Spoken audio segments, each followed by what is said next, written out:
El panel, como señalaron, o este bloque, se llama Potenciar el futuro hoy, evidencias de la transferencia de alta secundaria del programa Juntos, ¿no? Es una nueva transferencia del programa Juntos que se están implementando dos, la transferencia a la primera infancia y la transferencia a la alta secundaria. Se ha podido realizar la evaluación de esta intervención y, bueno, este bloque tiene 3 objetivos. El primero es presentar los principales resultados de la evaluación de impacto realizada a la transferencia alta secundaria y su contribución a la mejora de la trayectoria escolar de los adolescentes beneficiarios, ¿no? Esta es una transferencia que se otorga a hogares en situación de pobreza o pobreza extrema con adolescentes que cursan entre tercero y quinto de secundaria. Luego, el segundo objetivo es reflexionar sobre los aprendizajes y desafíos en la implementación de la TAS, ¿no? La TAS fue implementada a partir del 2022. La evaluación que se va a presentar es del 2023 y 2024 y se sigue implementando este 2025. Y el tercer objetivo es promover un diálogo intersectorial entre los ámbitos educativo, social, deportivo, destacando el potencial de la educación y el deporte como herramientas complementarias para la inclusión y transformación social de los adolescentes en situación de pobreza. Para alcanzar estos objetivos, el panel tendrá 2 momentos. En el primero, vamos a escuchar la conferencia a cargo del economista Álvaro Monge. Él realizó la evaluación de impacto de la transferencia alta secundaria para UNICEF y la Dirección General de Seguimiento y Evaluación del MINIS. Luego vamos a tener 2 rondas de paneles. Va a haber una primera ronda en donde cada panelista va a tener entre 6 y 7 minutos para su intervención. Y luego una ronda final donde los panelistas tendrán una intervención de alrededor de 3 minutos. Esa va a ser la dinámica de este bloque. Entonces, ahora corresponde presentar al expositor, a Álvaro Monge, que es quien va a realizar la presentación de los resultados de esta evaluación de impacto y las recomendaciones de política, ¿no? No olvidar que estos esfuerzos de estas evaluaciones no se realizan solo por el hecho de querer evaluar algo, sino cómo esa información puede orientar decisiones de política, en este caso, decisiones que tienen que adoptar juntos con el MIRIS de manera coordinada. Eso, gracias.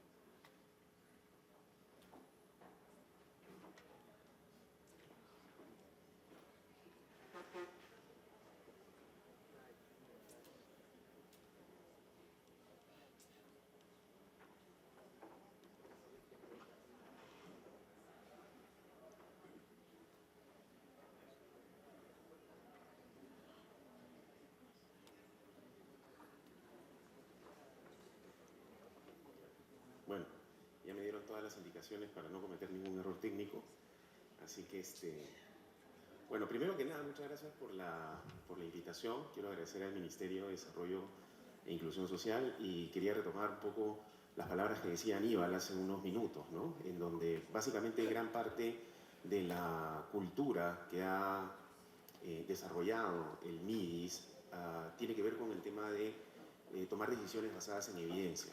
Y esta evaluación que hemos tenido la oportunidad de hacer gracias al financiamiento de UNICEF nos permite ahondar en ese punto, ¿no? Es una evaluación en la cual hemos tratado de utilizar los datos de manera lo más precisa posible para poder brindar recomendaciones al programa. Y un poco para tratar de poner en contexto qué es lo que estamos haciendo, tratamos de entender el programa Juntos a través de sus diferentes etapas de desarrollo, porque el programa es un programa que tiene 20 años. Hace unos 10, 15 días hemos estado en la celebración de los 20 años de Juntos, donde también me tocó exponer, pero desde una manera un poquito más holística. Traté de hacer una reflexión respecto de las diferentes evoluciones que ha tenido el programa. Para hacer corta la historia, podemos identificar hasta 3 etapas que tiene Juntos. Una primera etapa inicial, muy focalizada territorialmente, una segunda etapa de escalamiento y una tercera etapa en donde más bien lo que se ha empezado a buscar son innovaciones que puedan permitir mejorar los resultados. Y esta es una de ellas, que es la transferencia a la alta secundaria. ¿Y de dónde surge la transferencia a la alta secundaria? Surge de una observación que hay en el programa Juntos, básicamente a través de las dificultades, que a partir de la transferencia básica tenía dificultades para lograr algunos resultados vinculados a la población más joven, es decir, a la población que estaba entre los 13 y los 19 años. Y una de las hipótesis que se manejaban en ese momento, estoy hablando previamente al planteamiento de estas innovaciones, es que parte de ellas podían venir a partir de la pérdida de capacidad de compra que tenía la transferencia. Cuando el programa Juntos se instaura en nuestro país, tiene una transferencia básica de 200 soles que no se modifica en el tiempo. Por lo tanto, si yo mantengo 200 soles de manera nominal en el tiempo, la capacidad real de compra cae. Entonces, una de las hipótesis que había es que de repente hay ciertas poblaciones, y muchas de ellas las poblaciones más jóvenes, que podían estar teniendo dificultades de cumplir con las propias corresponsabilidades, porque hoy día esos 200 soles valen menos. Entonces, eso es un poco lo que motiva, entre otras cosas, vinculadas a las corresponsabilidades, evidentemente, que generan este tipo de cambios en la política pública, nuevamente basadas en evidencia también.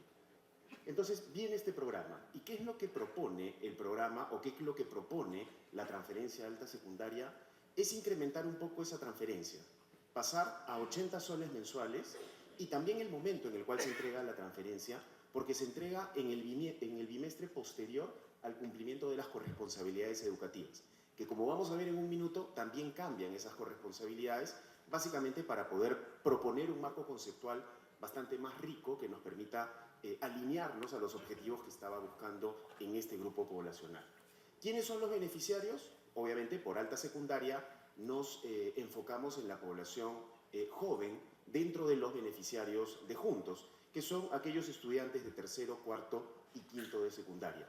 ¿Y qué es lo que queremos? Queremos lo que estaba Alan comentando hace un minuto. Lo que queremos es reducir la deserción escolar y promover la culminación oportuna en secundaria, ¿no? Alineado, digamos, con este objetivo de los diferentes momentos en el tiempo, la transferencia a la primera infancia estaba enfocada en el primer gran objetivo, en el primer gran momento de vida, que son básicamente los niños menores de 3 años, y en el caso de la alta secundaria, el siguiente momento, que es a través de la culminación oportuna en la educación.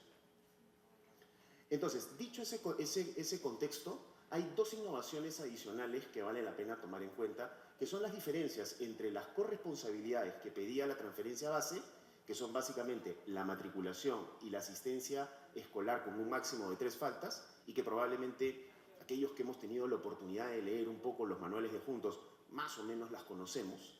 Y en el caso de los estudiantes de tercer y cuarto y quinto de secundaria, que es la población beneficiaria de TAS, aquí noten, digamos, el cambio en la focalización respecto de los estudiantes, focalización demográfica, me refiero, de 3 a 19 años, a un ámbito bastante más específico, y también con un complemento, espero que puedan leerlo, creo que las sillas no están siendo muy amables, pero yo se los comento, es la matrícula oportuna, la asistencia escolar en lugar de 3 faltas, 2 faltas y la aprobación, ¿no? Esas son las nuevas corresponsabilidades que deberían alinearse de alguna manera a que podamos lograr el objetivo que estábamos planteando, que es la culminación oportuna.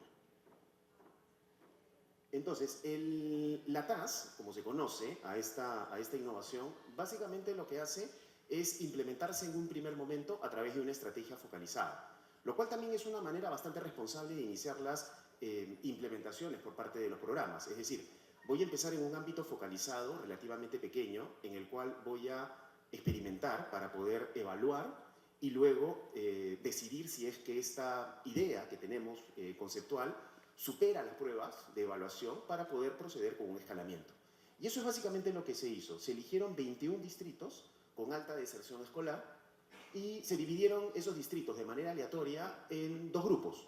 Un grupo, el que denominamos el grupo de tratamiento, que es el que básicamente recibe la transferencia, y un grupo de 10 distritos, que es el grupo de control, que seguían recibiendo la transferencia básica. Y este es un elemento metodológico crucial, porque los resultados que vamos a ver nosotros son los resultados marginales que genera la transferencia de alta secundaria sobre los efectos que ya está generando la transferencia básica. Es decir, no es que estemos comparando a alguien que recibe la transferencia de la alta secundaria frente a alguien que no recibe nada. Eso no estamos haciendo. Lo que estamos haciendo es ver si es que esta innovación permite mejorar los resultados de Juntos, que es el tipo de hipótesis, como les comentaba al inicio, que era la que queríamos evaluar. Entonces, el grupo de tratamiento son todos los estudiantes de secundaria ubicados en estos distritos, y el grupo de control son todos los estudiantes de secundaria que no están ubicados en los distritos de la TAS, sino que están ubicados en los 10 distritos de la transferencia básica. ¿Qué es lo que hacemos nosotros? Nosotros, no voy a ahondar en la parte metodológica, pero lo que utilizamos es una metodología cuasi experimental. Ahí en el documento, que se va a hacer público pronto, van a poder ver las razones por las cuales decidimos por esa metodología, y utilizamos un enfoque de diferencias en diferencias de paneles repetidos. Entonces, ¿cuáles eran con eso los objetivos? Básicamente lo que queremos es estudiar esta matrícula oportuna, la asistencia escolar, la deserción escolar, la aprobación en el año escolar y la repitencia escolar. Esta formulación es importante mantenerla en la cabeza porque de alguna manera lo que hace referencia es a la teoría de cambio que queremos promover. Y una de las recomendaciones va a estar vinculada justamente a esta teoría de cambio. Lo que queremos es que se vayan generando efectos en cadena de tal manera de que logremos el objetivo último de conclusión oportuna.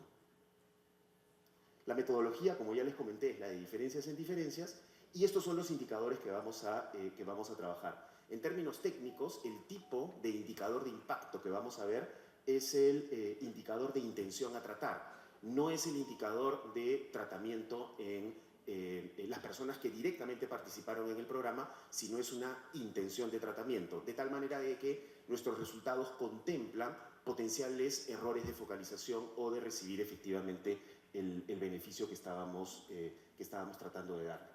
Un elemento diferencial además es que, además de los indicadores principales que están vinculados a esta teoría de cambio, tratamos de estudiar también embarazo adolescente, justamente porque forma parte de la cadena causal que podría estar limitando la conclusión oportuna de parte de los estudiantes en secundaria. Utilizamos gran parte de la información de lo que se ha comentado en el panel anterior, es decir, hemos trabajado de manera muy cercana con el Ministerio de Desarrollo e Inclusión Social para poder generar una base de datos que no necesariamente estaba todo en manos del MIDIS, sino que estaba en manos de otras instituciones. Por ejemplo, trabajamos con información de registros administrativos, pero también información de instituciones educativas para poder completar la información con la cual hemos trabajado. De manera resumida, estos son los resultados que encontramos. ¿Qué es lo que encontramos? En verdad encontramos pocos resultados. Hay que ser sinceros, digamos, y ese es parte del aprendizaje que tenemos que hacer.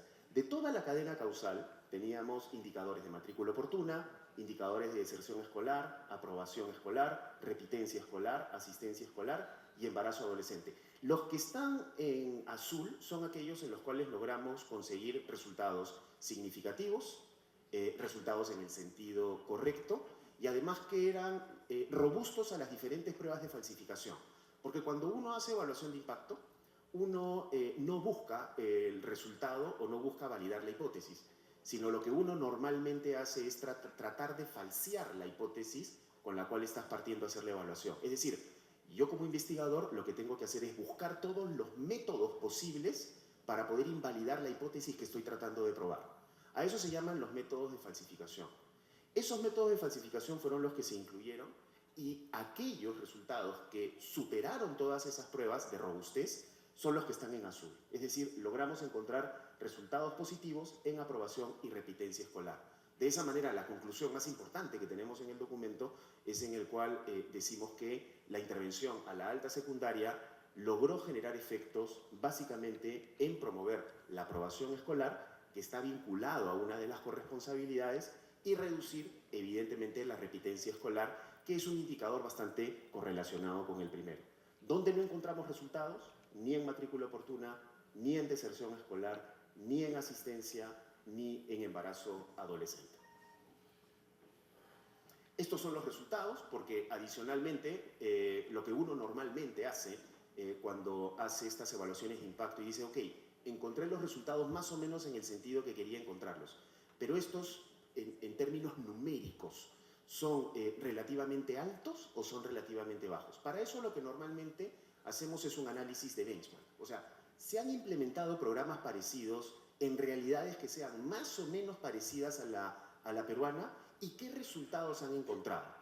Lo que nosotros encontramos son resultados básicamente modestos, ¿no? Los cambios que se han producido a partir de esta intervención lo que nos lleva es más o menos entre el 1.1 y el 1.4 en puntos porcentuales de reducción en las tasas de aprobación escolar y de repitencia escolar. Más o menos, para ponerlos en términos relativos, estamos casi a la mitad de lo que deberíamos haber esperado con una intervención como la que estábamos evaluando.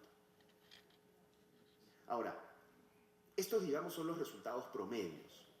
Lo siguiente que hicimos fue tratar de encontrar o de escarbar un poco respecto de algunos resultados heterogéneos. Es decir, hay algunas poblaciones que estén reaccionando de una manera mucho mejor al tratamiento que les estamos dando o no. Y efectivamente sí encontramos que hay algún tipo de reacción en ciertas subpoblaciones. En el caso de aprobación escolar y en el caso de repitencia escolar, grosso modo son las poblaciones menos vulnerables dentro del grupo de tratamiento. Es decir, en Juntos todos son altamente vulnerables. Estamos hablando de poblaciones en situación de pobreza y pobreza extrema. Pero a pesar de esa realidad, no todos los pobres y los pobres extremos que forman parte del programa son exactamente iguales entre sí. Hay algunos que son un poco más pobres que otros. ¿Dónde es que nosotros encontramos mayores efectos? En los menos pobres, caracterizados por variables como, por ejemplo, aquellos que tenían la lengua materna en castellano, aquellos que residían en zonas urbanas, aquellos que eran varones, o aquellos en donde el titular registrado tenía mayor nivel educativo, donde usualmente era la madre, o sea, madres con un nivel educativo relativamente mayor. Es decir, ellos eran los que aprovechaban mejor los resultados de la transferencia. Más o menos es la misma lógica o la misma regularidad que encontramos en aprobación escolar y repitencia, con lo cual surge la tercera conclusión a la cual nosotros llegamos en esta evaluación. Los efectos estaban localizados en aprobación y repitencia escolar, en términos absolutos son relativamente modestos y fundamentalmente concentrados en las poblaciones menos vulnerables. Luego exploramos lo mismo, pero en las otras variables que no habían salido significativas o que no habían logrado superar las diferentes pruebas. Encontramos ciertos efectos en asistencia escolar, pero básicamente en estudiantes de quinto de secundaria y algo parecido en el caso de embarazo adolescente. Lamentablemente, en estos dos indicadores, en donde sí encontramos algunos resultados heterogéneos, no podíamos ser concluyentes, fundamentalmente porque no pasaban todas las pruebas de robustez, pero sí lo que planteamos es que eventualmente podrían haber algunos efectos que por consideraciones de potencia, lo cual es un tipo de análisis de calidad muestral, podrían estar ensombreciendo algunas de las conclusiones. Eso, como vamos a ver más adelante, genera una cuarta recomendación en la cual creemos que todavía falta un poco de investigación en algunos de los indicadores que nosotros hemos analizado. Entonces, ¿cuál es el resumen de hallazgos? Ya de alguna manera ya se los adelanté al inicio en la medida que hemos ido avanzando en la exposición. Lo primero es que encontramos efectos positivos, aunque modestos, en aprobación y repitencia escolar. Esta modestia son básicamente el 1.2 y el 1.3 de resultados en promedio. No hay resultados significativos en matrícula oportuna ni en deserción. Y lamentablemente todavía con esta evaluación y con esta primera evidencia que hemos generado, no podemos ser concluyentes respecto a lo que está pasando en asistencia escolar y en embarazo adolescente, básicamente por algunos resultados no robustos y eventualmente algunos otros que son contradictorios. Entonces, ¿cuáles son las grandes recomendaciones a las cuales nosotros llegamos luego de haber terminado esta evaluación? Lo primero es que necesitamos incorporar nuevas variables en el análisis, y esto es un desafío que está vinculado con lo que se comentó en el panel anterior, que tiene que ver con mejorar la interoperabilidad de datos. Uno de los elementos que nos hubiera gustado incorporar en la evaluación, por ejemplo, son los resultados de rendimiento educativo. ¿Por qué? Porque a través del rendimiento educativo uno logra completar la teoría de cambio educativa. Y esto no es solamente un tema de interés del evaluador de incorporar una nueva variable, sino que cuando uno hace evaluación de impacto y empieza a encontrar resultados que son estadísticamente contradictorios, o uno sospecha de que parte de los resultados pueden estar siendo derivados por algún problema de precisión estadística, lo que normalmente haces es recurrir a tu teoría de cambio y ver si es que la teoría de cambio está más o menos moviéndose en la misma dirección. Para desarrollar esta evaluación de impacto, nosotros tuvimos parte de la teoría de cambio y no pudimos completarla. Lo hubiéramos podido completar si es que, por ejemplo, teníamos indicadores de rendimiento educativo, lo cual es justamente una de las sugerencias que nosotros hacemos para las siguientes evaluaciones que tenga la TAS. También es importante ampliar el periodo de evaluación. ¿Por qué? Porque parte de los resultados requieren tiempo para poder madurar. Nosotros hemos evaluado básicamente efectos a los 2 años de la intervención y es muy probable que algunos de los efectos tiendan a madurar. ¿Qué es lo que nos sugiere esto? La alta concentración de efectos alrededor del quinto de media. Podría haber un efecto de maduración que requeriría ser explotado con un poco más de insistencia por parte de otros evaluadores. Buscaríamos contextos territoriales distintos o subgrupos adicionales, sobre todo para poder explotar estos resultados que hemos encontrado de manera específica para algunas cohortes que han sido identificadas a lo largo de la evaluación. Podríamos revisar el sistema de corresponsabilidades. En el documento hacemos una revisión de la literatura respecto de otras corresponsabilidades que han funcionado y que podrían también ser experimentadas al momento de hacer la evaluación. Se podrían modificar los esquemas de incentivos, no solo en términos absolutos, sino respecto a la oportunidad en la cual se da el incentivo. Por ejemplo, si es que queremos motivar conclusión oportuna, debería haber algún tipo de premio por la conclusión oportuna, y si queremos priorizar aprobación, como es el caso, tener el incentivo colocado en aprobación. Eso, digamos, tiende a modificar los comportamientos de las personas y la manera en la cual reaccionan al incentivo. Eso podría también incorporarse como parte de los ejercicios futuros y se podría complementar la TAS con algún otro tipo de acompañamiento educativo y básicamente para poder fortalecer los resultados académicos de los estudiantes. Eso es básicamente lo que yo trataba de expresarles. Sé que luego va a haber un panel en el cual va a poder profundizar con estos resultados y nada, nuevamente agradecerles por la oportunidad y decirles que ha sido para nosotros muy grato poder hacer esta evaluación porque también ha significado un aprendizaje para todos los que estuvimos involucrados. Así que muchas gracias.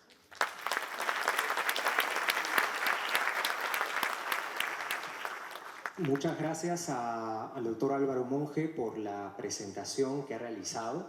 Creo que para UNICEF y para la Dirección General de Seguimiento y Evaluación ha sido todo un lujo contar con el apoyo y toda la expertise de Álvaro para realizar este trabajo de evaluación de impacto que nos da muchas recomendaciones y muchas luces a MIRIS y al programa Juntos sobre qué camino tomar.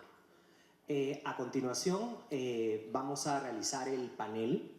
Me voy a parar para que haya un poquito más de dinamismo. Vamos a invitar a los 4 panelistas. Tenemos un panelista que se va a conectar virtualmente, que es Tom Pérez, que es el especialista de la Oficina Regional de UNICEF para América Latina y el Caribe.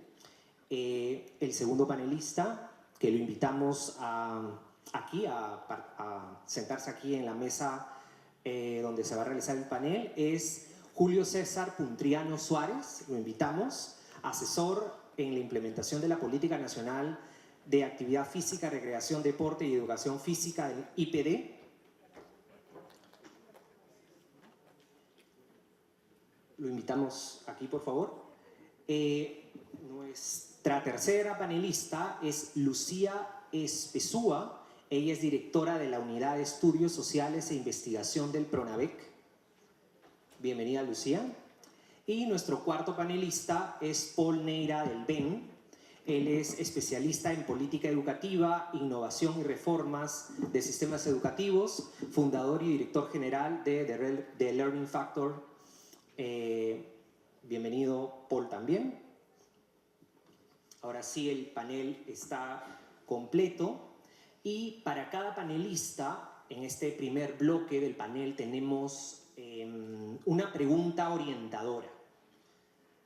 Vamos a comenzar con nuestro primer panelista, que es Tom Pellens, que está conectado desde Panamá. La pregunta para Tom es la siguiente. Tom, ¿nos escuchas bien? No. El audio...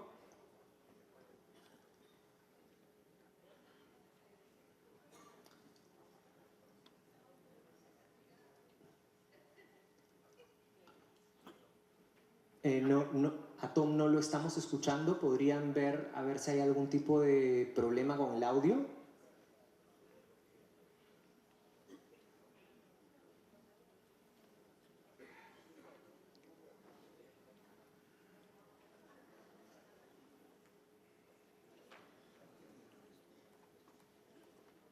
A ver, Tom, ahora... ¿Ahora sí? Sí, ahora sí se te escucha perfectamente, Tom. La pregunta orientadora para ti es, considerando los resultados de la evaluación de impacto que ha presentado Álvaro Monge, ¿qué ajustes de diseño e incentivos permitirían que una transferencia como la TAS pase de alivio a motor de la permanencia escolar y el desarrollo integral de los estudiantes de la alta secundaria? Adelante. Bueno, muchas gracias, Carlos, y muchas gracias por la invitación a este panel muy interesante. Y también primero, felicitaciones a MIDIS juntos al equipo de evaluación, ¿no? Por todo su esfuerzo de generar esta evidencia robusta para orientar la programación de puntos. Entonces, me gustaría empezar primero con una reflexión sobre los resultados mismos del estudio, ¿no? Para luego un poco para interpretar y ir a las recomendaciones. Creo que primero observar, ¿no? Que la evaluación, como explicó Álvaro, muestra efectos positivos en dos indicadores educativos, ¿no? La aprobación escolar y la repitencia. Y además, en el caso de la asistencia escolar, se encuentran impactos en estudiantes del quinto grado, que son varones.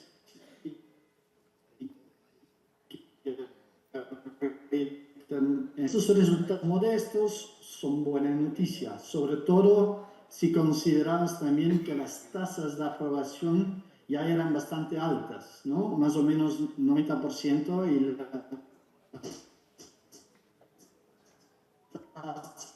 las de 10%, ¿no? Es decir, que observamos impactos en indicadores donde las brechas por cerrar son ya pequeñas y entonces retadoras.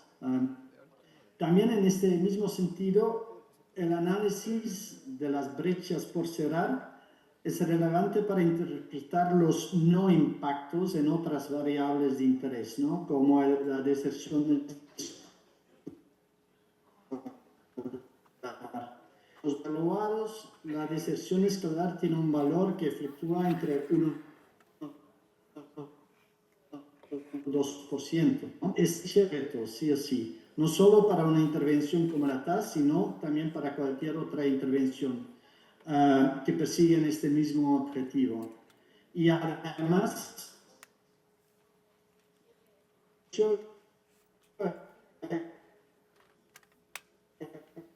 incrementa el Ahora, ¿qué nos sugieren estos resultados de la evaluación para mejorar el diseño y los incentivos de la TAS? Y me gustaría resaltar dos elementos principales. Primero, la evaluación de las responsabilidades y esquema de incentivos, lo cual me parece bastante pertinente, ¿no? El cumplimiento de corresponsabilidades es uno de los mecanismos clave a través del cual la transferencia condicional se generan efectos positivos, ¿no? Entonces, en el caso del TAS, las corresponsabilidades actuales tienen algunos elementos bastante similares a las corresponsabilidades de la transferencia básica. Por ejemplo, las corresponsabilidades relacionadas a la matrícula, ¿no? Y además, estas corresponsabilidades se centran en la matrícula oportuna y asistencia escolar, condiciones que la mayoría de los hogares ya cumplen, ¿no? Particularmente la matrícula oportuna. Entonces, ¿qué se podría hacer entonces? Creo que es muy oportuno las recomendaciones que también indicó Álvaro, ¿no? Que las corresponsabilidades a desarrollar y revisar deben ser adicionales y relevantes, considerando las brechas educativas que aún existen. Por ejemplo, se podría vincularse las corresponsabilidades con el rendimiento académico alcanzado por el estudiante. Indicó Álvaro el esquema de incentivos, particularmente para aquellos indicadores en los que se espera encontrar impacto y no se ha identificado uno como en el caso de la deserción escolar. Por ejemplo, un incentivo que se otorga al incluir cada año escolar de la alta secundaria, ¿no? Un segundo área de diseño puede vincularse con el apoyo complementario, ¿no? Que también Álvaro mencionó, ¿no? Esas acciones de acompañamiento educativo, ¿no? Particularmente dirigidos, creo, a estudiantes de los últimos años de secundario. Eso requiere coordinación estrecha con el sector educación, ¿no? Y en contextos de alta vulnerabilidad, donde las barreras sociales y económicas son muy fuertes, la transferencia monetaria por sí sola tal vez no es suficiente para generar mejoras educativas y sostenerlas, ¿no? Entonces, estas acciones de acompañamiento pueden reforzar estas variables. Por ejemplo, se podría incluir sesiones de nivelación pedagógico para mejorar el rendimiento escolar o intervenciones específicas para fortalecer la asistencia regular. Entonces, creo, último punto tal vez es, si se logra articular la TAS con estas intervenciones educativas ya existentes, eso también puede ser muy costo efectivo, porque no se requiere crear, pero sin aprovechar los que ya existen. Mejor coordinación entre juntos y el sector educativo. Bueno, estas son unas primeras reflexiones que quería compartir. Muchas gracias por el espacio. Muchas gracias, Tom, por tu intervención. Nuestro segundo comentarista, que es Julio César Puntriano, la pregunta orientadora es la siguiente. A nivel de propuestas, ¿no? ¿Cómo integraría usted componentes deportivos, formativos, por ejemplo, en habilidades socioemocionales, disciplinas, salud mental y gestión del tiempo, como complemento de la formación académica de los estudiantes sin desplazar horas de estudio? Perfecto. En primer lugar, el deporte no solamente es un pasatiempo. El deporte puede convertirse en un vehículo para la inclusión, para la resiliencia y el desarrollo humano. Y explico por qué. La actividad física y deportiva es una herramienta de protección social. Así deberíamos verlo. Mejora el bienestar psicosocial, la cohesión comunitaria y las oportunidades de vida. Esas tres cosas. Cuando hacemos deporte, nos integramos. Aplicamos reglas que son comunes. Nos da un sentido de pertenencia, de orgullo, de cohesión social, finalmente de capital social. Eso es muy importante. Para nosotros, para la vida, para la comunidad. A nivel de salud física y mental, todos sabemos que, sobre todo para las poblaciones vulnerables, el acceso a la salud puede ser limitado, pero la actividad física regular puede prevenir las enfermedades en el caso de las no transmisibles, eso es clarísimo, todos ustedes lo conocen. Mejora la salud mental, porque hacer deporte, actividad física, reduce el estrés, la ansiedad, la depresión y, ojo, en lo que va del año, me parece que son más de 500 personas adolescentes que se han suicidado, ¿no? Dato que debería preocuparnos a todos, a todas. La inclusión social y cohesión comunitaria. ¿Cómo actúa el deporte? Primero, aunque lo vemos todos los días, pero crea espacios seguros. esa cancha, esa losa, se convierte en un refugio para niños, jóvenes y adolescentes. Los aleja de la violencia callejera, de la presión de las pandillas. Segundo, el deporte, y todo lo hemos sentido, rompe barreras. ¿Por qué? Porque integra gente de diferente religión, de diferente origen étnico. Es un lenguaje universal en ese sentido. La tolerancia y el respeto aparece como un elemento integrador. Y lo que es más importante, damas y caballeros, construye capital social. En otras palabras, genera redes de apoyo. En otras palabras, ya no somos un individuo aparte. Ese joven, ese niño, se siente parte de un grupo y tiene un grupo de apoyo que son los propios padres de familia. Se genera comunidad, se genera cohesión. También aplica el deporte, ojo a la pregunta orientativa, a un elemento que es importante, el desarrollo de ciertas habilidades, ¿no?, que son habilidades de vida, esos famosos life skills. Primero, los programas deportivos, bien estructurados, ¿qué nos enseña? ¿Qué nos enseña a correr todos los días? Disciplina, trabajo en equipo cuando practicamos un deporte colectivo, el vóley, el fútbol, ¿no? Liderazgo, resiliencia y respeto por las reglas. La institucionalidad nace, voy a atreverme a decirlo, del deporte, porque es un elemento que nos permite vincularnos de alguna manera.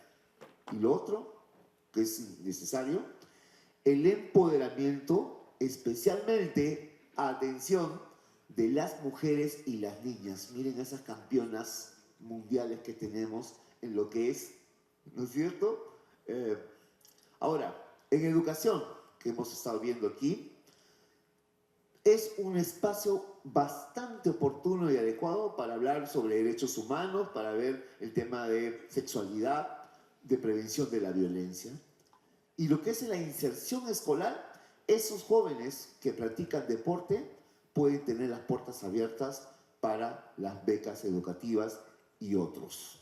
Allí, entonces, la protección social actúa de manera interesante. Cuando Álvaro nos hablaba de ciertas variables que faltan en la ecuación para robustecer los datos, creo que uno de ellos es, y de esos jóvenes que se quedan, que no desertan, ¿cuántos practican deporte? Y yo creo que pueden ser varios, muchos. Muchas gracias. Muchas gracias, Julio César, por tu intervención y la vinculación entre los temas educativos y el deporte, que es tan importante también en el desarrollo integral, tanto de la adolescencia como de la juventud. Y ahora vamos a tener la intervención de Lucía Espesúa. Ella viene del PRONAVEC, que es un programa que efectivamente guarda mucha vinculación con el programa Juntos y en particular con la TAS, porque, digamos, la TAS apunta a que justamente el adolescente culmine el quinto de secundaria, que haya la culminación de los estudios sin deserción y inmediatamente pueda engancharse a seguir estudios superiores, y PRONAVEC pues es una grandísima oportunidad que tienen estos adolescentes en situación de pobreza para continuar sus estudios y así contribuir a romper este ciclo intergeneracional de la pobreza. Así que Lucía, bienvenida, y la pregunta orientadora para ti es la siguiente. ¿Cómo puede PRONAVEC construir indicadores de ruta a la culminación de estudios y usar información sobre grado, sexo, territorio de los estudiantes para focalizar de una forma más óptima el apoyo que puede brindar el programa a los adolescentes y cerrar las brechas en la transición a la postsecundaria? Muchas gracias, Álvaro. Comentar, por ejemplo, en el marco de que estamos en la Semana de la Inclusión, hace poco hicimos un análisis de la información de nuestros becarios, encontrando que efectivamente la educación superior, a través de las becas, rompe este ciclo de pobreza. Saca los hogares, no solo de los jóvenes, sino de los hogares de la pobreza. Entonces, creo que el discurso de que el acceso a educación superior efectivamente ayuda a que los jóvenes de primera generación, por ejemplo, el caso de Beca 18, donde la mayoría, 82%, son de primera generación, salga de la pobreza es bastante potente. Sin embargo, la educación superior es uno de los últimos escalones en una escalera educativa, donde si las gradas de abajo no son fuertes o no tienen las gradas de abajo, no vas a poder llegar hasta el final. Y en ese caso, culminar es importante, pero no es suficiente. Nosotros, cuando seleccionamos a nuestros becarios, tenemos un examen estandarizado, el examen nacional de preselección. Y muchas de las brechas que nos ha mostrado Álvaro ahorita con respecto a los efectos heterogéneos del TAS, también las encontramos en este examen. Este es un examen que se le toma a todos, en sí es el mismo examen, entonces debería medirnos de una forma estandarizada los conocimientos de todos los colegios. Y aún así encontramos, por ejemplo, que los hombres sacan 3 puntos más en promedio que las mujeres. Encontramos, por ejemplo, que el puntaje de Lima es 85.3, mientras que el de Loreto es 59.1. Encontramos de que los jóvenes de E y B sacan 48.7 de 120 puntos. Quiere decir que efectivamente cuando llegan a nosotros para la beca, para la educación superior, ya hay una brecha hacia atrás, que efectivamente así le des la beca, así le des la educación superior, así lo ingreses a una universidad, va a tener dificultades. Y efectivamente esto también tiene que ver con las variables ausentes, un poco el estudio relacionadas a rendimiento, que recomiendan que en los siguientes estudios también se puede ver. Entonces, si nosotros vemos al joven solo desde la visión de Pronavec, terminó secundaria, yo me voy a enfocar solo en los que culminan y de aquí para adelante le doy la beca, pues estamos teniendo una visión incompleta. Nosotros no tenemos usuarios de un programa social, debemos tener usuarios justamente de todos los programas sociales o del Estado como tal, que es algo que intenta hacer la Apéndice justamente al integrar servicios, pero creo que si bien estamos haciendo un gran esfuerzo para integrar los programas, para integrar los servicios, nos falta mucho integrar la información y la data. Es decir, no tenemos un datamar o un dashboard que nos pueda dar todos los indicadores que de un joven quisiéramos poder seguir. Yo tengo la información del joven en quinto de secundaria, su promedio en quinto de secundaria, su clasificación socioeconómica con el CISFO y postula y ya, pero no tengo hacia atrás. Y el seguimiento estadístico es algo base que necesitamos para mejorar a quienes están llegando a la educación superior. Un ejemplo rápido que voy a poner, porque sé que estamos con un tiempo limitado, es que en el 2022 encontrábamos que 1 de cada 5 jóvenes que podía postular, es decir, que cumplía con todos los requisitos, postulaba. ¿Qué pasaba con el otro 4 de 5? Entonces, a partir de eso se hizo un estudio justamente, porque para eso, como mencionabas, está la evidencia, no para hacer un documento, sino para tener una recomendación y aplicabilidad. Y encontrábamos que un joven esté en tu colegio, un joven becario llegue a tu colegio, aumentaba la probabilidad de que todo el colegio postule. Entonces, de ahí lo complementamos con un estudio cualitativo que nos puede dar también un zoom a partir del tema de los datos, y veíamos efectivamente que había un componente aspiracional. Que hubiera un joven que en tu colegio hubiera ganado una beca, hacía pensar a los jóvenes de ese grado y menores que ellos también podían aspirar a una beca. Les daba una aspiración, les daba justamente la idea de que no tengo que ser súper extraordinario, que a veces ese es el mensaje que se tiene con beca 18, que tienes que ser premium exactamente, sino que ellos también pueden postular a esa beca. Y complementariamente en el Minedu se empezó a hacer un piloto, un RCT también, que era enviar mensajes de texto desde tercera y secundaria diciendo, si sacas buenas notas, puedes postular en el futuro a beca 18. Entonces ya no se concentra solo en quinto y secundaria, sino vas hacia atrás. Entonces la búsqueda de inscritos no debe solo ser quinto y secundaria, sino ya intentamos ir desde tercero, para que esos jóvenes en tercero sepan que pueden aspirar, si se esfuerzan, a una beca, lo cual también puede llevar un poco a esforzarse por mejores calificaciones y también por un tema de conclusión. ¿Qué hicimos también? Mapear a todos los colegios que no tienen inscritos, para intentar pones un inscrito y ya tienes un efecto mucho más costo efectivo y puedes focalizar esfuerzos por ahí. Entonces, justamente la data es clave, los estudios, como digo, son básicos. El estudio de población afroperuana, por ejemplo, que hizo Grade hace unos años, fue lo que dio el sustento para que actualmente exista una beca para población afroperuana dentro de beca 18. Entonces, es justamente que los datos y las brechas y este estudio nos digan hacia dónde debe apuntar la política, más que la política luego busque los datos para poder desarrollarse. Y voy a terminar justamente con la misma pregunta que Julio César, y de estos de no culminaron, ¿cuántos postularon o accedieron a educación superior? Que creo que es algo que se debe seguir en un segundo paso del estudio. Culminación efectiva, pero de ahí cómo vamos con la transición postsecundaria. Gracias. Muchas gracias, Lucía, por tu intervención. Y para cerrar esta primera ronda del panel, tenemos a Paul Neira. La pregunta orientadora para Paul es la siguiente.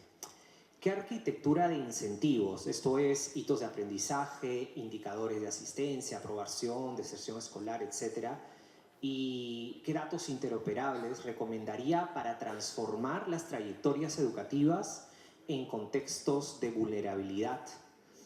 Adelante, Paul. Primero, muchas gracias.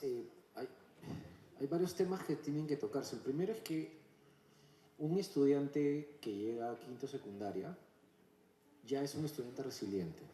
¿Por qué? Porque ha sobrevivido el paso de la primaria a la secundaria. En el Perú el promedio de paso de estudio, o sea, la cohorte que termina sexto grado de primaria, que está ahorita en sexto grado de primaria, el próximo año vamos a perder 20% de esos estudiantes. Se nos cae en promedio nacional. Pero si miramos ámbitos rurales complicados, amazónicos, por ejemplo, nos vamos al 40%, es decir, la cohorte de estudiantes de sexto de primaria en promedio es como 600.000 estudiantes, redondeando cifras. De eso solo van a pasar 240.000 estudiantes, o sea, nos caen 340.000 en el camino. Entonces ya esos estudiantes que pasan de la primaria a la secundaria ya han pasado un proceso de resiliencia, ¿correcto? Entonces me hacía mucho mi cuestionar el tema del TAS, porque me parece que es un buen cierre de proceso, pero decía, ¿y qué hacemos con los otros 60% que se nos cae? Y que no tenemos un mecanismo para poder, o sea, porque ahí hay talento, o sea, hay trayectorias de vida, hay peruanos, ciudadanos que tenemos que cuidar por ellos, ¿no? Y claro, si nos ponemos más quisquillosos con las cifras, digamos, y miramos zonas de ruralidad 3, que es un indicador que medía el Ministerio de Educación, y zonas de frontera, por ejemplo, en el río Putumayo, que es un río enorme que tenemos en frontera con Colombia, que somos unos 1000 kilómetros, el porcentaje de paso de primaria a secundaria cae a 20%. O sea, solo pasa el 20%. Entonces, con esa perspectiva, yo pensaba y decía, o sea, ¿qué planteamientos podemos poner de incentivos, digamos, al sistema? Y no dejaba de darle vueltas al tema cultural, es decir, ante la situación de vulnerabilidad, la perspectiva de que un hombre o una mujer que está en sexto grado pasando la posibilidad de pasar a secundaria y que se convierte en mano de obra, es un tema cultural, es un tema de supervivencia. Y de alguna manera estamos mitigando el efecto con la transferencia, pero no necesariamente estamos atacando el tema cultural. Y ese es un tema que tenemos que explorar para poder entender las dinámicas culturales, porque el pragmatismo de tener acceso a un fondo o de tener la posibilidad de tener una mejor vida después, choca contra el tema cultural del día de mañana, ¿no? O sea, hay una mezcla de elementos ahí que tenemos que ver cómo mitigarlos. Y desde el punto de vista del colegio, no hay un control porque es una cuestión externa. Y quizás eso explica en un sentido de que los impactos que ha tenido el estudio que ha hecho Álvaro tienen que ver con aquellos elementos que el estudiante controla, no lo que está fuera del control del estudiante. Por ejemplo, la deserción tiene que ver con elementos que el estudiante no controla porque es un menor de edad y depende de una serie de decisiones de la familia. Pero sí el tema de la repitencia y el aprendizaje, que son elementos que si tú controlas, tienen un efecto directo porque tienes un incentivo que efectivamente ayuda a que eso suceda. Y respecto al tema de seguimiento, el CIAGIE efectivamente nos da información que puede ser agregada de tal forma que miremos para atrás y tengamos capacidad de poder predecir el comportamiento de los estudiantes que entran a este último tramo del TAS. O sea, yo puedo mirar desde sexto grado de primaria puedo irme hasta inicial si quiero, haciendo seguimiento porque cada estudiante en el Perú tiene eso es un absurdo, pero así funciona el sistema, tiene un código identificador que no es el DNI, es un código que es el código que le asignan al estudiante. Entonces yo puedo hacer una transabilidad, digamos, en el sistema del CIEGIE para hacer el seguimiento a ese estudiante y decir qué chances hay o qué necesita este estudiante que ha mantenido una trayectoria de aprendizajes en las notas que él tiene para poder predecir qué otro tipo de incentivos, aparte de los monetarios, tengo yo que poner en la mesa. Por ejemplo, hay un estudio que ha sido publicado a mediados del año pasado del BIT en Guatemala, de que a través de tutorías que incluso son en línea, ni siquiera son personalizadas, o sea, son presenciales, el efecto que tiene hacer tutoría en línea, en grupos, para cubrir los vacíos de aprendizaje, ha probado que en menos de, fueron 18 semanas del estudio, cubren 1 año y medio de aprendizaje de los estudiantes. Entonces es altamente eficiente, pero para poder eso tienes que saber qué estudiantes necesitan ese soporte, porque no puedes desparramarte por un tema de eficiencia en el uso de recursos públicos. Entonces, este seguimiento de las notas, de poder ver perfiles y predictibilidad de los estudiantes para ver cómo se van a comportar en la secundaria a partir de un análisis de la primaria, te puede permitir tener mitigaciones y que el efecto de un incentivo monetario tenga mucho más efecto, valga la redundancia, para ayudarlo a que él continúe y poder controlar el tema de la deserción escolar, digamos, ¿no? Y eso no quita, pues no encontraba un planteamiento de solución al estudio respecto al tema cultural, o sea, cómo manejamos el tema cultural, porque me parece que hay un factor bien importante en la decisión de mantenerte o no en la escuela, que es cultural. El otro, el tema de mujeres, tiene que ver con el tema de embarazo, pero me parece que hay un elemento que tenemos que estudiar, digamos, ¿no? Y revisar cómo incorporarlo en el mecanismo del TAS, ¿no? Muchas gracias, Paul, por la intervención que ha realizado. Concluimos este primer bloque del panel y ya para cerrar tenemos el segundo bloque, ¿no? En este bloque final lo vamos a organizar así, ¿no? Vamos a aprovechar que tenemos aquí la presencia del viceministro de Prestaciones Sociales y de la directora del programa Juntos, ambos responsables del futuro del programa Juntos, de la TAS, ¿no?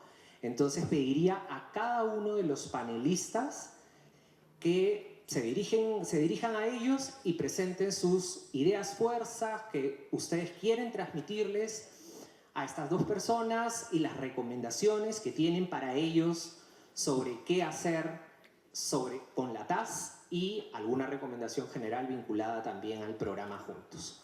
Comenzaremos con la intervención de Tom Pellins.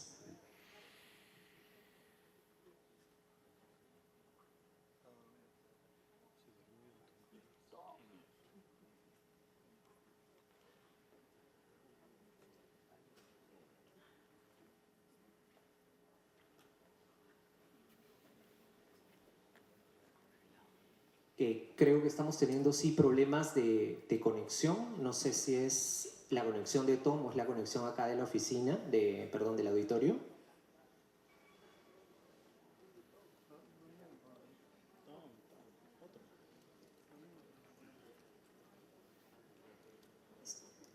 Sí, no se le está oyendo muy bien. Bueno, no se le oye. Sí.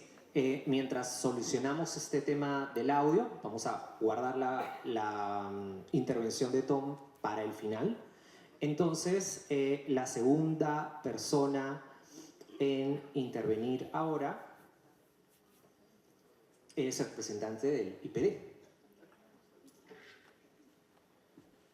Muy bien. Aquí esto nos encanta a los gestores públicos y al IPD en particular.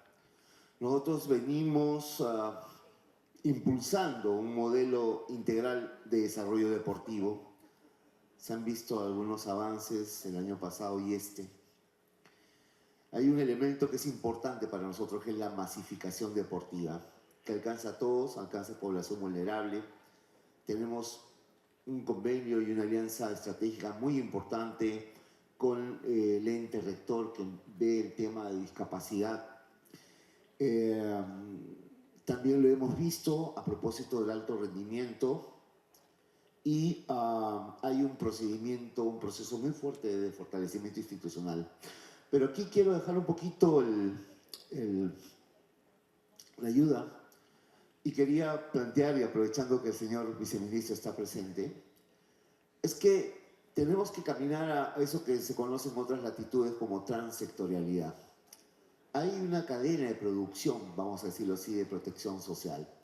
Hemos avanzado en esa dirección cuando hablamos de los famosos PEPOR, que articulan, que integran acciones, actividades, intervenciones, proyectos de varios sectores para sacar adelante un tema.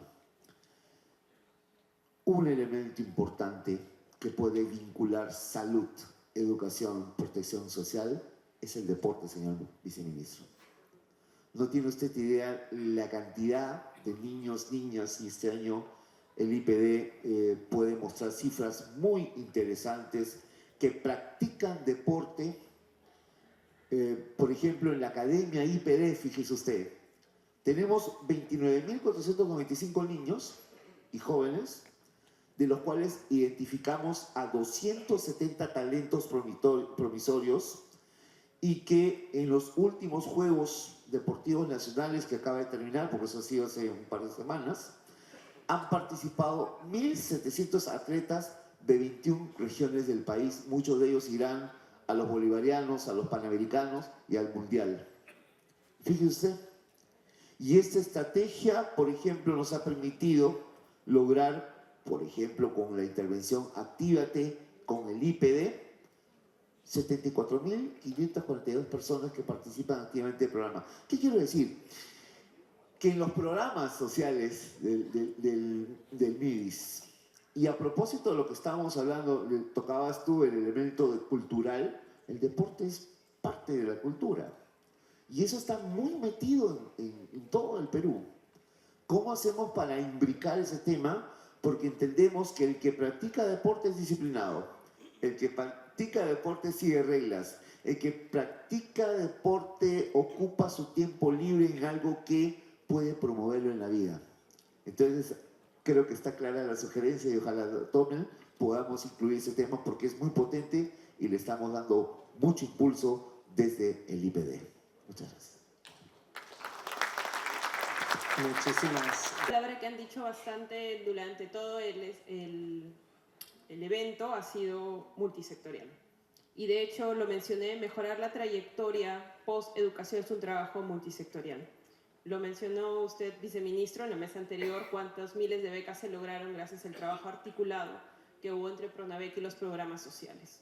Así como ese esfuerzo, se pueden hacer diversos esfuerzos para que más jóvenes puedan culminar, aumentar sus aspiraciones educativas y también justamente lograr desarrollarse como tal. Y por otro lado, también siempre felicitar al MIDIS, como dijo Aníbal, fue el primer programa que tuvo una dirección de seguimiento y evaluación y que nos sigue mostrando hasta incluso esta presentación la importancia de primero hacer pilotos acerca de los programas que nosotros hacemos para poder ajustarlos. Porque si un programa no tiene impactos y se escala, pues no vamos a tener ningún cambio real en la vida de los ciudadanos. En cambio, estas evaluaciones nos muestran qué funciona, qué indicadores han cambiado, pero también qué brechas todavía tenemos, qué cosas hay que ajustar, que de hecho ha sido la primera pregunta que han hecho en este panel, qué incentivos tenemos que mejorar para que finalmente el TAS tenga un impacto especialmente en la población más vulnerable, que es lo que se busca. Entonces, antes de escalarlo, ajustarlo y siempre con evidencia hacer las políticas y el mejoramiento de los programas que tenemos. Gracias. Muchas gracias, Lucía, por tu intervención. Ahora damos el turno a Paul. Sí, usted, viceministro, mencionó en el panel anterior la necesidad de comenzar a mirar mecanismos sobre el tema de la pobreza urbana, ¿no? Y ahí hay una conexión muy fuerte con el tema educativo, porque se presume, y ese es un mito, de que los colegios en las ciudades funcionan mejor y que la calidad educativa es más homogénea para arriba en las ciudades porque hay más disposición de un montón de cosas. Y eso no es cierto. Entonces me parece que pedirle por su intermedio, digamos, que comiencen a mirar el tema de la pobreza urbana y la conexión con el tema educativo, poder tener mecanismos como el TAS, podrían tener un impacto positivo, no solo en términos de matrícula, sino también en términos de trayectoria de vida, sobre todo por las condiciones complejas de las ciudades, y que muchas veces las armas con las cuales, cuando digo armas, es las capacidades o competencias que le damos en el sistema educativo a los estudiantes que salen en ciudades, no son suficientes para enfrentar, vamos a decirlo poéticamente, la jungla de cemento que tienen delante. Y eso aumenta, desde varios estudios, digamos, la posibilidad de que repitan ciclos de pobreza y se profundice el problema de la pobreza urbana, ¿no? Entonces hay una conexión a ese nivel, independientemente de todo el reto que ustedes tienen en el ámbito rural, el foco de Juntos, sí le pediría la consideración técnica, digamos, de mirar ese asunto a nivel urbano, porque no hay una conexión con esto, y no hay una preocupación que ayude a que trabajen en paralelo dos sectores tan importantes como el que ustedes tienen a su cargo y el sector de educación. Muchas gracias, Paul. Vamos a dar ahora el pase a Tom, a ver si Tom nos escuchas y si la conexión está mejor. Ahí te damos la pauta. Adelante.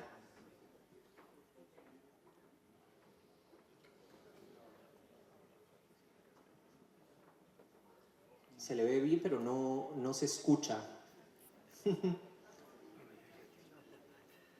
Eso debe ser un problema de aquí. A ver, veamos.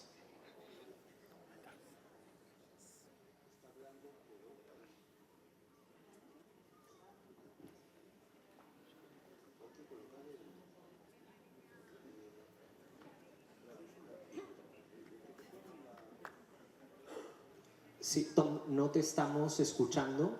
A ver, de repente pueden ver el audio aquí.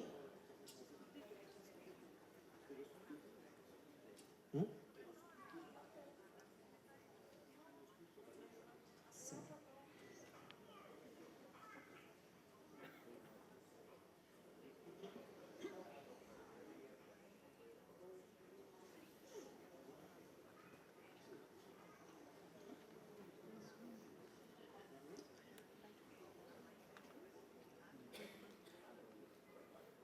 No estamos logrando escucharlo.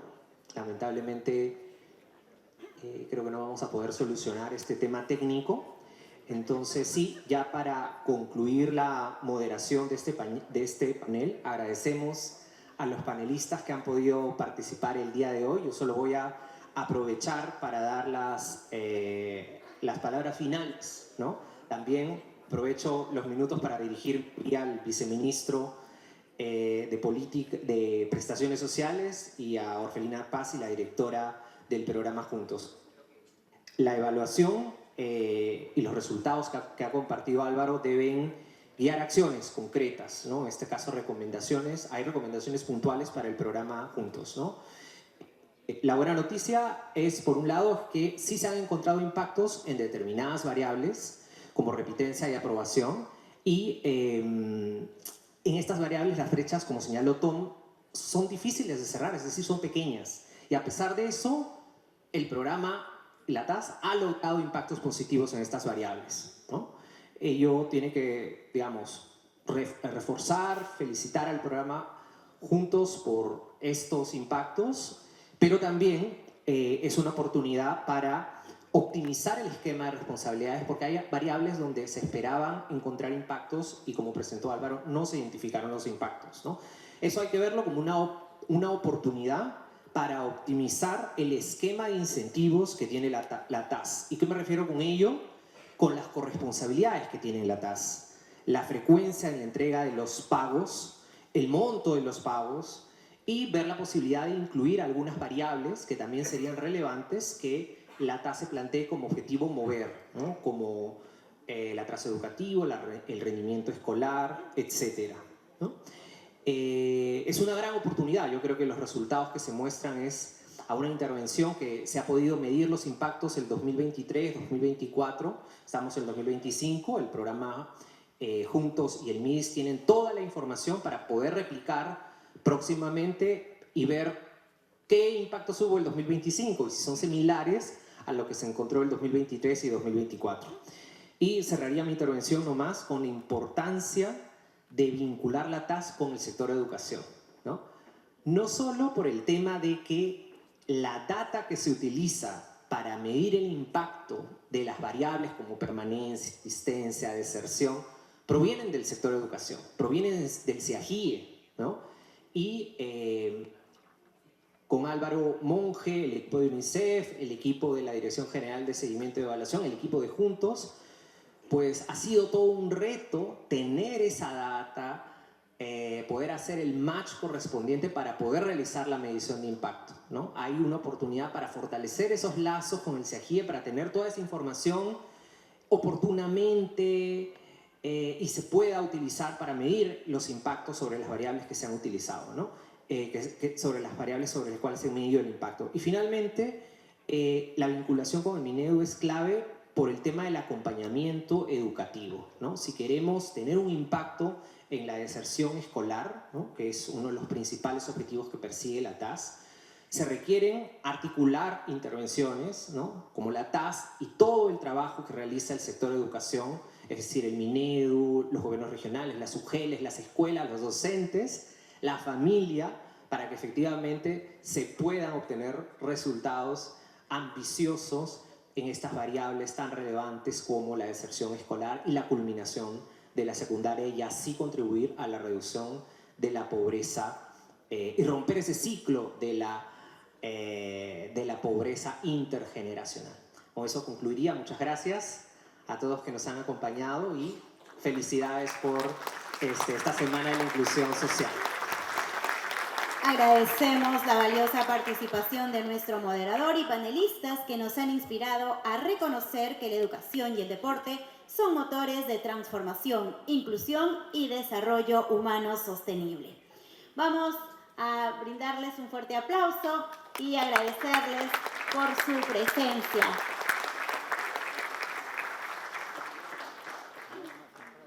Estimados participantes, muchísimas gracias a todos ustedes por habernos acompañado hasta el momento. Vamos a tener un receso para el almuerzo, así que les pedimos por favor retornar a las 2:30 para continuar con nuestra jornada de la